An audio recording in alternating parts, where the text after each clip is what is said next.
Everyone, good morning, नमस्ते। कैसे हैं आप लोग? आई होप सभी बहुत अच्छे होंगे और मैं भी ठीक हूँ।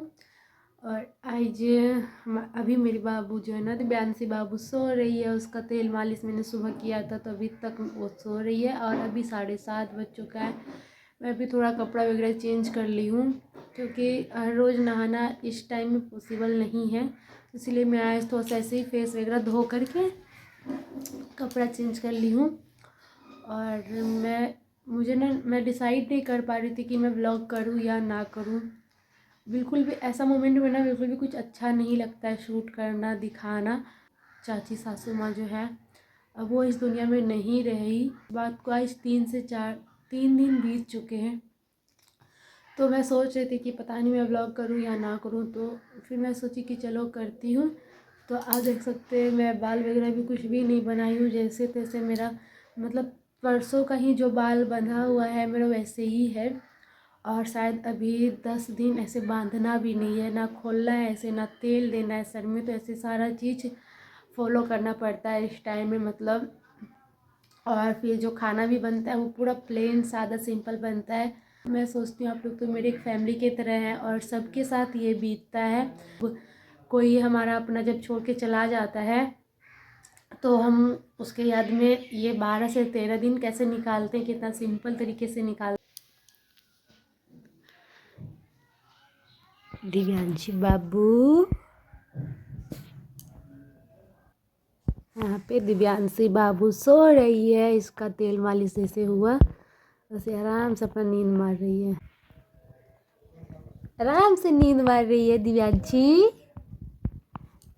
बेटू दिव्यांशी, दिव्यांशी स्माइली कर दो बेटा, स्माइली स्माइली कर दो, एक बार स्माइली कर दो, स्माइली कर दो।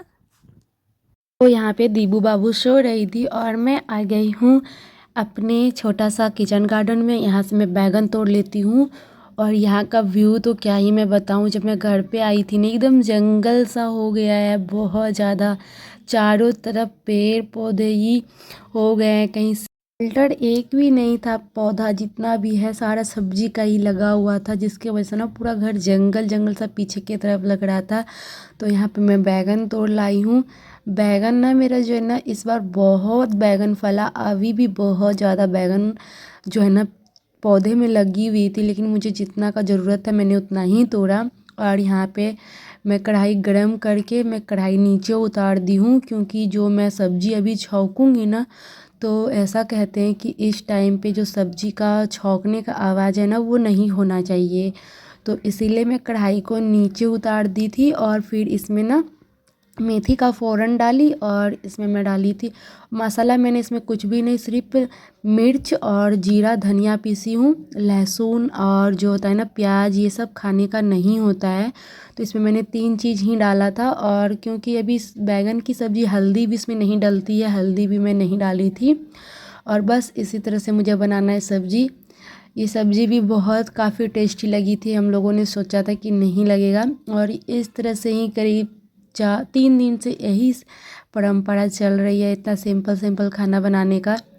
और रोटी भी नहीं बनने का होता है, मैं जहाँ तक जानती हूँ रोटी इसमें नहीं बनती है। तो फिर मैं रोटी इसलिए बना रही हूँ क्योंकि मम्मी का तबीयत बहुत ख़राब रहता है और डॉक्टर ने मम्मी को चावल खाने से मना किया है, तो जिसकी वजह से मैं रोटी बना रही हूँ। और मैं भी, अभी मेरा छोटा बाबू आप लोगों को पता है, तो मैं भी चावल नहीं के बराबर ही खाऊंगी। वैसे तो मैं चावल ही खाती हूँ, लेकिन इस टाइम में मैं चावल नहीं खाऊंगी, मैं खुद के लिए भी रोटी ही बनाऊंगी।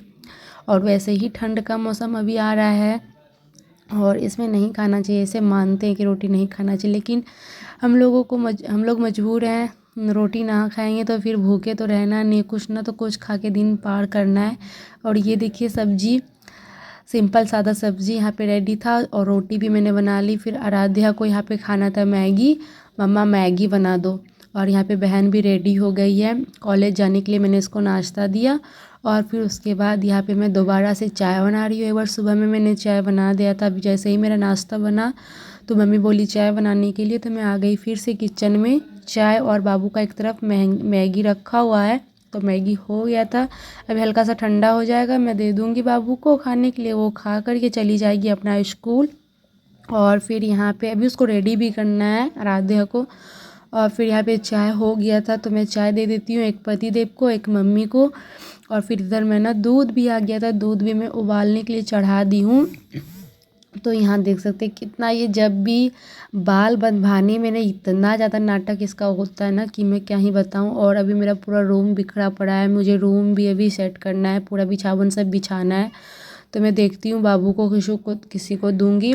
बाबू के पापा अभी चाय पी के बाहर चले गए हैं, जैसे ही वो आएंगे तो बाबू को दूंगी तभी जाके मैं बेडशीट भी सेट करूँगी। और यहाँ पे आराध्या को मैंने रेडी कर दिया है, आराध्या अभी चली जाएगी स्कूल। और यहाँ पे आप लोग कह रहे थे दीदी कि आप अपने बाबू को कौन सा तेल लगाते हो, तो मैंने आप लोगों को बताया मैं सरसों का तेल लगाती हूँ। सरसों के तेल में ही मैं यहाँ पे ना लहसुन डाल देती हूँ, 8-10 लहसुन की कलियाँ। और इस तेल को मैं गरम करके बाबू को लगाऊंगी तो उसे सर्दी जुकाम जो भी है वो सारा ख़त्म हो जाएगा। बस मैं यही यूज करती हूँ। मैं कोशिश करती हूँ बच्चे को ना दवाई की आदत ना ही लगे तो अच्छा है। एक बार दवाई की आदत लग जाए ना तो फिर बच्चे दवाई, हर हमेशा बच्चे को दवाई ही चाहिए होता है। इसलिए मैं कोशिश करती हूँ पहले घरेलू नुस्खा आजमाने का। जब उससे नहीं होता है ना तो फिर उसके बाद मैं जब थक हार जाती हूँ तब मैं डॉक्टर के पास जाती हूँ। और यहाँ पे बाबू का जो मालिश होता है ना, मैं दिन भर में 5 से 6 बार इसी तेल से करती हूँ। और जब भी मैं बाबू का मालिश करती हूँ ना तो तब मैं एक बार इस तेल को थोड़ा सा गर्म करती हूँ, हल्का सा गुनगुना टाइप का मैं कर लेती हूँ। और जैसे ही हल्का ठंडा होता है ना, गरम गरम ही इसको लगाती हूँ। तो यहाँ पे बाबू का भी मालिश में हो रहा है। नाश्ता बनाने के बाद एक बार मालिश होता है, दोपहर का खाना बनाने के बाद एक बार मालिश होता है, एक बार सुबह के टाइम। मैं सारा मतलब पहले ही बाबू को मालिश करती हूँ, उसके बाद घर का काम करती हूँ। तो ऐसे ही बाबू का बंधा हुआ है। सुबह से लेकर रात तक मैं कम से कम 6 से 7 बार बाबू को मालिश कर देती हूँ इसी तेल से। इधर लाइट देखो, लाइट देखो, लाइट देखो, लाइट देखो। क्या हुआ वो? क्या हुआ मेरे बेटों को? क्या हुआ? क्या हुआ? किसी को क्या खाना है? अरे बाप! ओए ओए ओए, ये देखो कौन है? इधर इधर देखो कौन है? इधर देखो कौन है? इधर कौन है? इधर कौन है? भूखू लगा है, भूखू लगा है दिव्यांशी को।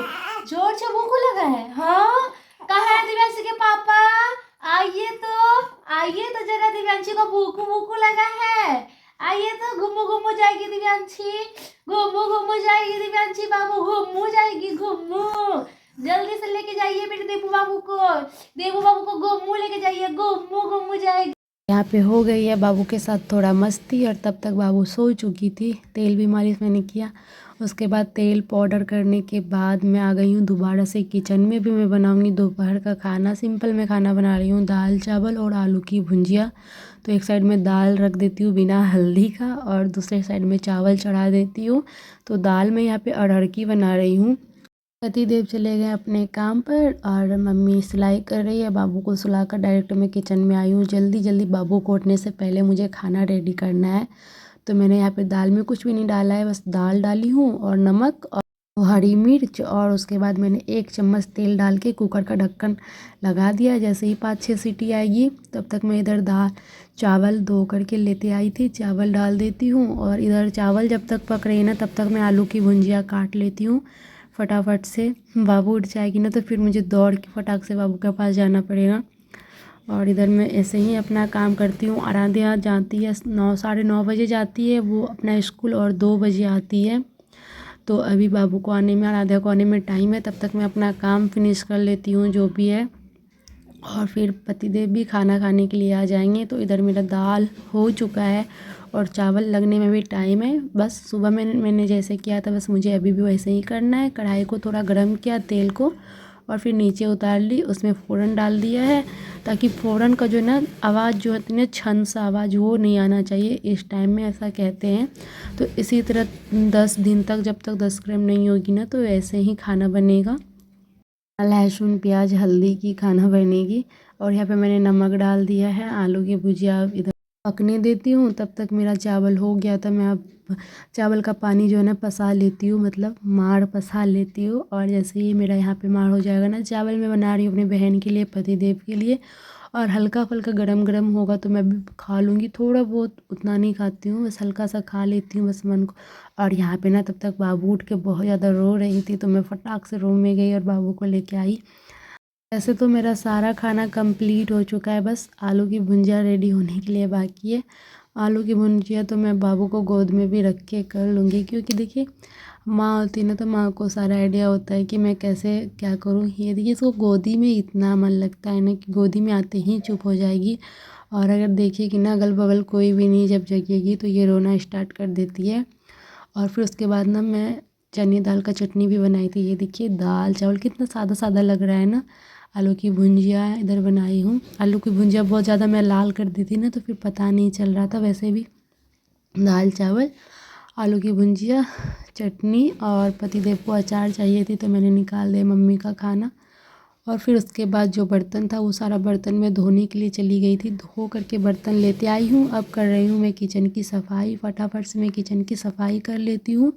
और इस टाइम तक बहन खिला रही है बाबू को। और किचन की मैं सफाई जैसे ही करूँगी फिर पूरे घर में हम झाड़ू देंगे। और फिर वापस से बाबू का तेल मालिश का टाइम हो जाएगा, क्योंकि 2-2:30 बजे बाबू का तेल मालिश एक बार होता है। एक बार मैंने 10:30 बजे किया था। ऐसे ही 3 घंटे 3.5 घंटे में ऐसे ही मैं करते रहती हूँ बाबू का तेल मालिश। तो यहाँ पे ये देखिए फटाफट से मैं किचन की सफाई कर लेती हूँ और फिर चलते हैं रूम में। और मैं यहाँ पे कर रही हूँ बाबू का मालिश। मैंने छोटा सा क्लिप बहन को बोला था शूट करने के लिए, क्योंकि तेल मालिश करती है तो मैंने आप लोगों को दिखाया ही था, इसीलिए यहाँ पे मालिश करवाने में इसको बड़ा मज़ा आता है। कभी कभी बहुत ज़्यादा रोएगी, नहीं तो ये जल्दी नहीं रोती है। फाइनली फ्रेंड अभी जाके बज रही है 3, साढ़े 3 बज चुका है। और यहाँ पे दिव्यांशी बाबू को मैं तेल मालिश कर दी हूँ तो ये सो गई है। और आराध्या भी आ चुकी है स्कूल से, इसे भी हम खिला पिला दिए हैं। और अभी हम इसको भी सुलाएंगे और 1-8 घंटा मैं भी आराम करूँगी। आई होप आप सभी को आज का ब्लॉग अच्छा लगा होगा। तो चलिए मिलते हैं बहुत ही जल्द प्यारा सा ब्लॉग के साथ। आज हम तीनों माँ बेटी ब्लॉग एंड कर रहे हैं। बहुत ही जल्द मिलेंगे प्यारा सा ब्लॉग के साथ। तब तक ले Tata my all YouTube family. खुश रहिए, मस्त रहिए, बिंदास रहिए अपने फैमिली के साथ, हंसते मुस्कुराते रहिए। तो चलिए मिलते हैं बहुत जल्द।